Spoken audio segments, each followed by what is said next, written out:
para terminar con el tema, vamos a hablar del simbolismo de esta familia de sangre real.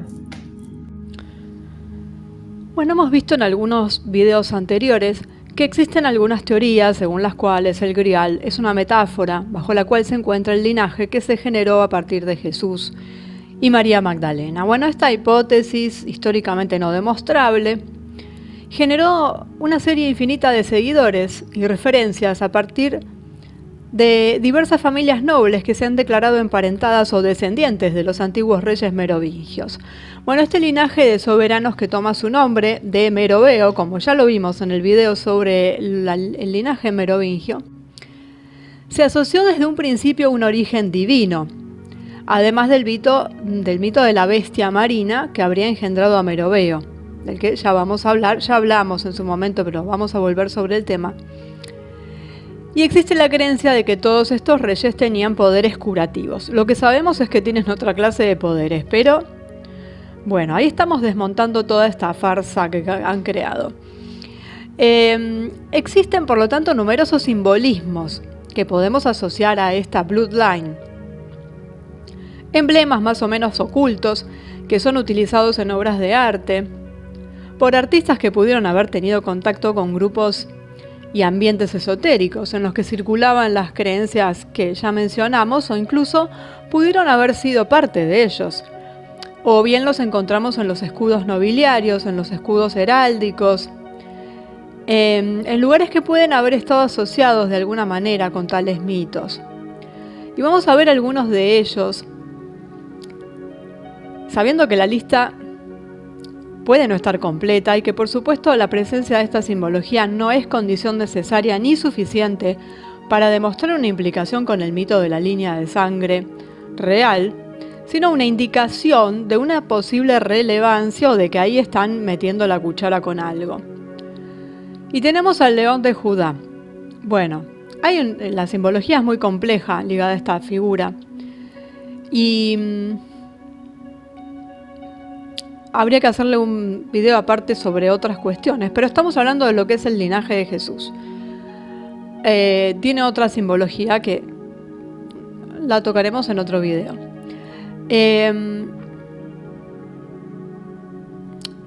Bueno, en este contexto entonces nos vamos a centrar en un aspecto particular. El llamado león de Judá, la figura heráldica que muestra un león que va pasando, digamos, es decir, un león que se muestra de lado con una de las patas delanteras levantadas, sujetando una especie de estandarte. Como símbolo heráldico lo encontramos, por ejemplo, en el escudo de armas de Etiopía. Y tiene una apariencia, majestuosa, porte orgulloso, con una gran melena, que recuerda la corona de los rayos del sol. Y el león siempre ha sido llamado el rey de la selva y ha conservado a lo largo del tiempo esta asociación simbólica con la realeza. El león además era el símbolo de Judá y de la tribu engendrada por él, de la que, como había profetizado su padre Jacob en su lecho de muerte, descendería el Mesías. Bueno, de hecho eso está escrito en la Biblia. Y los leones tienen muchísimo significado. Acá estamos hablando del de Judá, pero tiene que ver con protección, tiene que ver con muchas cosas. Digno de tratarse aparte. En ese pasaje de la Biblia se hace referencia a otros de los muchos símbolos del linaje real, como por ejemplo la vid, de la que vamos a hablar más adelante.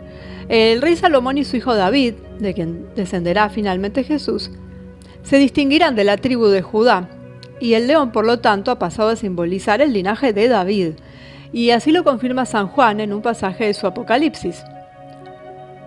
Cuando dice: uno de los ancianos me dijo, no llores, el león de la tribu de Judá, el retoño de David, ha vencido y abrirá el libro y sus 7 sellos. Bueno, el león fue el primero de los símbolos heráldicos utilizados por la familia merovingia, pero pronto fue reemplazado por otro símbolo muy conocido que es la flor de lis. Hablamos ya de la flor de lis, pero bueno, vamos a volver un poquito sobre el tema y aclarar algún otro punto. Junto con el león, este lirio es el elemento más común en el simbolismo heráldico. El primer uso documentado del lirio en forma de semilla en un escudo de armas real perteneciente al príncipe Luis, el futuro rey Luis VIII, en el año 1211, donde tenía los colores que aún hoy se oficializan en el escudo de armas del Estado francés: oro sobre fondo azul.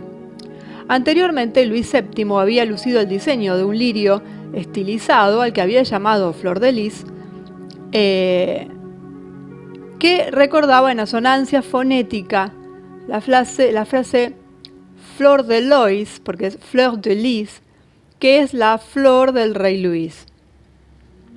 Ese juego de palabras. Bueno, la tradición, sin embargo, atribuye el símbolo a un origen aún más antiguo y dice que de hecho fue adoptado por el rey merovingio Clovis en el siglo V, después de una batalla victoriosa contra los visigodos, librada en Vouliers, al oeste de Poitiers, cerca del río Lys, en Bélgica, donde esta flor crece en abundancia, que no es el lirio del jardín común, sino que es una variante de la misma llamada Marsh Iris o Yellow Iris.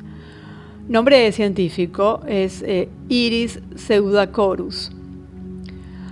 Bueno, Clovis o Clodoveo había sido convertido al cristianismo por el obispo Remigius cerca de Reims, y desde ese entonces el lirio, que es un símbolo muy conocido de pureza y castidad, se convirtió en el símbolo de los reyes cristianos de Francia. Como simbología cristiana, ve en sus 3 pétalos estilizados una alusión a la Trinidad Divina y en la base horizontal la figura de María, de fundamental importancia para comprender el misterio trinitario, pues provino de ella que, por la intervención divina del Padre, se encarnara el Hijo y el Espíritu Santo emana de los dos. Ese concepto se transformará posteriormente con la difusión de teorías pseudohistóricas asociadas con el Santo Grial y el linaje de Cristo. La flor de lis se asocia así a la raza real. La base del símbolo representaría, según esta nueva concepción, a María Magdalena, mientras que los 3 pétalos no son otros que los hijos que supuestamente tuvo Jesús, Tamar, Josué y Josef, que ya mencionamos en los otros videos y analizamos a fondo.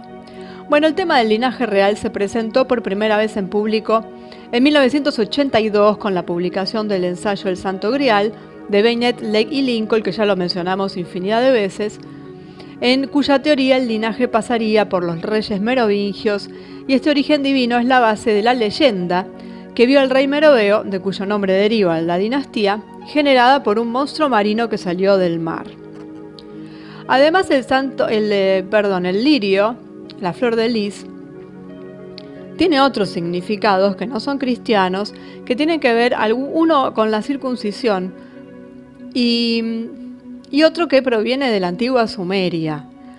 O sea, nos están contando el verso a partir, sesgado el momento, ¿no es cierto? Muy moderno el tema, porque esto viene de muchísimo más atrás. Bueno, en cuanto a los significados simbólicos, tenemos también al pez, donde, ahí se puede encontrar una interpretación esotérica del episodio del Evangelio de Juan de la pesca milagrosa y del número 153. Lo vamos a tratar en otro video, pero vale tener en cuenta esto y recordar que desde la antigüedad el pez ha representado una alegoría de Cristo para el cristianismo. Pero en Sumeria teníamos a Enki por un lado, y después tenemos las deidades que salen del mar y que tienen mitad cuerpo de pez, con en la cabeza el atributo como el que usa el Papa, como la mitra papal.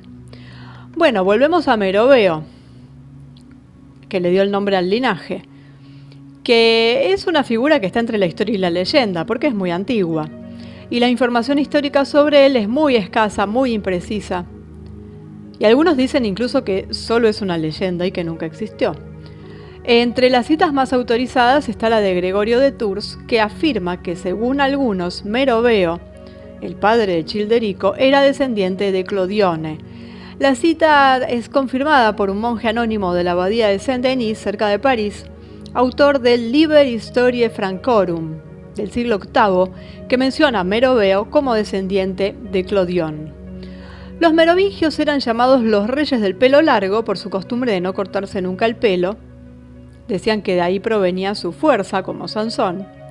Y también se los denominaba los reyes taumatúrgicos, por sus supuestas habilidades para curar a las personas. Según una leyenda medieval muy extendida, eran descendientes del linaje de David y sus propiedades derivaban del hecho de tener sangre divina en las venas. La costumbre de no cortarse el pelo también podría referirse a el nazareno, la forma judía de consagración a Dios, la misma que en la Biblia se atribuye al personaje de Sansón y la misma a la que se pueden haber adherido Juan el Bautista e incluso Jesús, según la hipótesis de que nazareno es en realidad la traducción incorrecta de nazireo.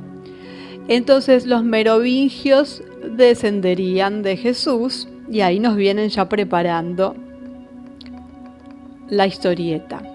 Otra leyenda relata en las crónicas de Fredegar del siglo VII, donde cuenta que Meroveo nació de un monstruo marino llamado Vistea Neptuni, que salió del mar para unirse a la reina Basina, esposa del rey de los francos Clodione, mientras ella estaba en la playa para tomar un baño. Este episodio justificaría el significado literal del nombre, porque Meroveo significa el hombre del mar. El monstruo marino es un compendio de simbolismos en realidad. En la crónica se define más precisamente Bestia Neptuni Quinotauro similis, o sea, la bestia de Neptuno en forma de quinotauro. Un quinotauro indica un toro con 5 cuernos, y es claro que este simbolismo recuerda las 3 puntas del tridente de Neptuno junto con los 2 cuernos del toro, que puede referirse tanto al viaje por mar de Júpiter, que se había convertido en toro para raptar a Europa, como al Minotauro, el monstruo mitad hombre, mitad toro, nacido del acoplamiento entre la reina Pasífae y un hermoso toro blanco, que su esposo, el rey Minos de Creta, había sido entregado por el dios del mar como un regalo. Y también nos recuerda al toro que mata a Mitra. Todo muy mezcladito. Y no es difícil dar el salto simbólico, ¿no? Escalando a un nivel de estudio más alto, para ver bajo esta leyenda el origen divino de Meroveo en la visión de los teóricos del linaje del Grial. La bestia pez, hija del dios que representa a Jesús, el pez hijo de Dios Salvador, mientras que la mujer de noble linaje no es más que una alusión a María o a Magdalena, o todo lo que quieren enrollar ahí. El mar es un elemento importante porque Magdalena supuestamente llega a la costa de Francia por mar, cuando supuestamente estaba embarazada de su primera hija. Todos los demás simbolismos relacionados con la figura del pez, como el Oannes, ese hombre y mitad pez que viene de la época de Sumeria, y la contraparte femenina, que es la sirena, tienen una referencia oculta en esta tradición. Y finalmente no hay que olvidarse que en el mito de las novelas del Grial también se hace referencia al rey llamado Anfortas, cuya herida puede ser curada por el valiente paladín solo si sabe hacer la pregunta correcta sobre el santo Grial. Y este rey era el rey pescador. Todo eso para darle la vuelta al hecho de que Meroveo dijo que descendía de un monstruo marino, de un dragón de agua o una serpiente de agua. Y de alguna manera nos terminan metiendo otra vez en el rulo de Jesús.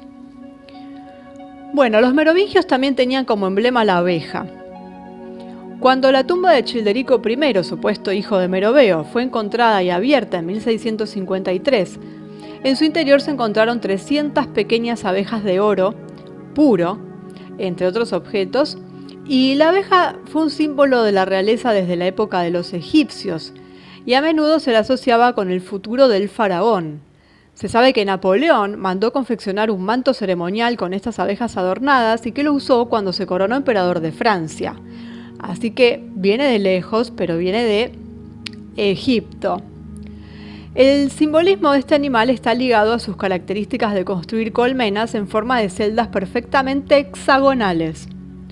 El hexágono, en este contexto, representa una manifestación de la armonía divina inherente a la naturaleza, pues esta forma geométrica incorpora los 2 triángulos equiláteros, uno recto y otro inverso, que representa la dualidad y la unión masculina-femenina.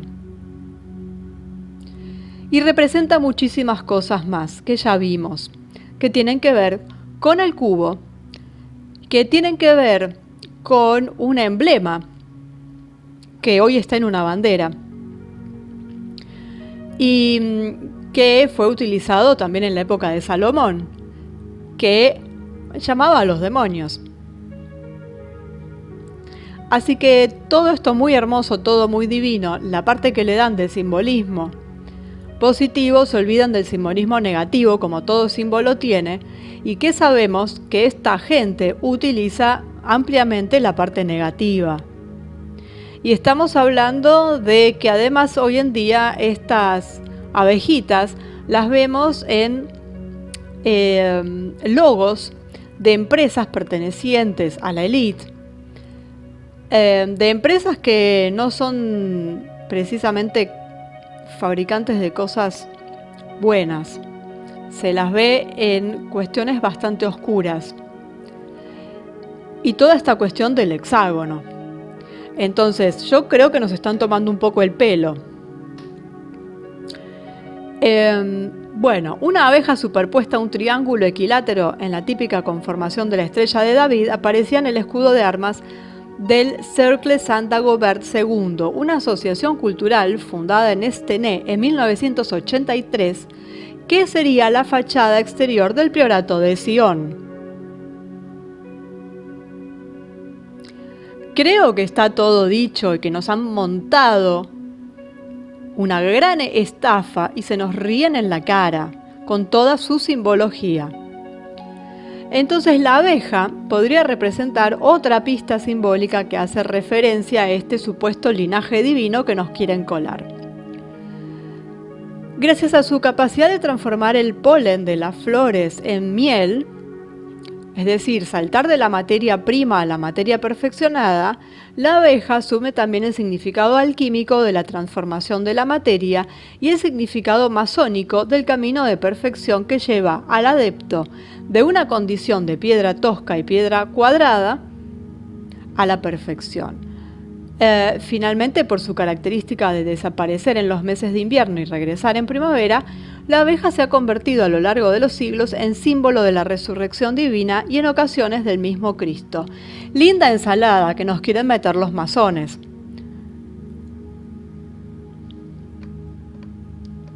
¿Qué es eso? Sobre todo lo del Priorato de Sion.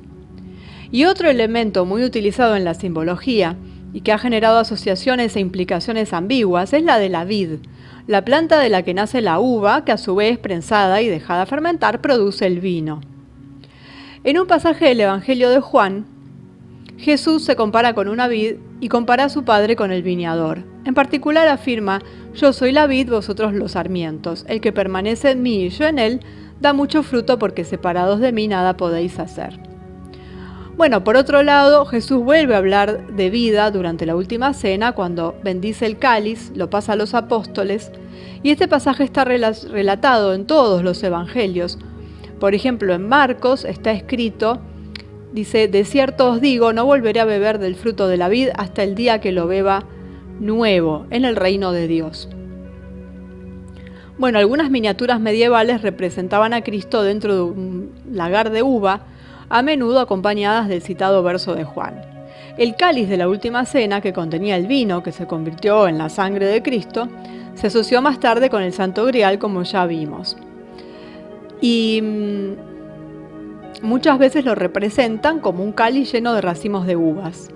Entonces la transición entre la sangre de Jesús y su descendencia o linaje se vuelve como un tanto natural, digamos, si uno empieza con esta historia del vino que se transforma en sangre y que esa sangre dentro del grial representa a la descendencia. Muy bien armado el asunto. Entonces se transforma en el símbolo de la descendencia divina, que lo encontramos más o menos en forma evidente en muchos contextos asociados con el mito del Priorato de Sion. Un ejemplo del uso moderno de este simbolismo es el logotipo utilizado para anunciar los famosos vinos franceses llamados Blanquet de Limoux, el nombre de la ciudad, que es el centro del cultivo de esta uva, en el departamento de Aude, en Languedoc, en el sur. En la época medieval, en esta zona había una fuerte presencia cátara y los vinos que se producían en ella, como esta Blanquette, hoy en día son comúnmente llamados vin de pays cathare, es decir, vino de los países cátaros o de los pueblos cátaros. La Blanquette, esta uva, está representada por una copa de champagne, que es la alargada, la flauta, sobre la que se envuelve una rama de vid a modo de serpiente. Sobre la copa, la típica cruz utilizada por los cátaros. Todo muy intrincado y con una simbología ahí con la serpiente. Bueno, me parece que están jugando de lo lindo. Y después hay otro tema recurrente en la iconografía, que es el llamado árbol de Isaí, utilizado para representar a la genealogía del linaje de David a partir de este último. El hijo menor de Isaí y pasando por otros personajes mencionados en el Antiguo Testamento hasta María y después a Jesús. Y suele presentarse a Isaí acostado o recostado de lado, en la pose típica de la profecía llegada en sueño, y de su vientre, desde el ombligo, de su costado, o menos comúnmente de su boca, sale una rama que se ensancha y se multiplica para mostrar las figuras o nombres de los diversos descendientes, a modo de árbol genealógico. Este tipo de iconografía deriva en particular de un versículo de la Biblia, tomado del libro de Isaías, que se interpreta como la profecía del advenimiento de Cristo. Siglos más tarde, cuando comenzó a extenderse la creencia poco ortodoxa del lino de sangre, la descendencia generada por los hijos que Jesús habría tenido con María Magdalena, se retomó el simbolismo del árbol, de este árbol, aunque de forma más oculta, que indica la continuación del linaje a través de Jesús. Y lo encontramos, por ejemplo, con el tema de José de Arimatea. Cuando, toda la leyenda que ya vimos en el video correspondiente a José de Arimatea. Y la historia de que cuando estaba cerca de Glastonbury, plantó el bastón en el suelo y se fue a dormir. Y cuando despertó, ese bastón había echado raíces y habían brotado ramas y hojas, una especie de espino, una variante del lugar, que solo crece ahí, y que tiene la característica de florecer en primavera y en invierno, se ha relacionado con la Pascua y la Navidad. Muy indicado para meter la leyenda bien ahí. Entonces, y toda esta historia para insertar la leyenda de que José trajo consigo después de la huida de Jerusalén a los hijos de Jesús, todo eso que vimos en los videos anteriores y que remito a ellos para no tener que repetir todo eso. Entonces, a través de Joseph, que fue el más chico, floreció esa línea de sangre que conduciría a los merovingios. Y luego, a través del mestizaje, los matrimonios arreglados a las familias nobles influyentes de toda Europa, es decir, a la élite. Entonces, todo lo que venimos viendo es todo un engaño para justificar que ellos no son la maldad que son en realidad. Entonces, de la simbología del inicio de la era cristiana llegamos a la medieval, donde la teoría se oculta en el simbolismo incluso del tarot a través de los palos de las cartas. Y porque tiene que ver incluso esto del el bastón de José, tiene una derivación posterior en las cartas, en los naipes. De ahí surgió, de los naipes los naipes franceses modernos.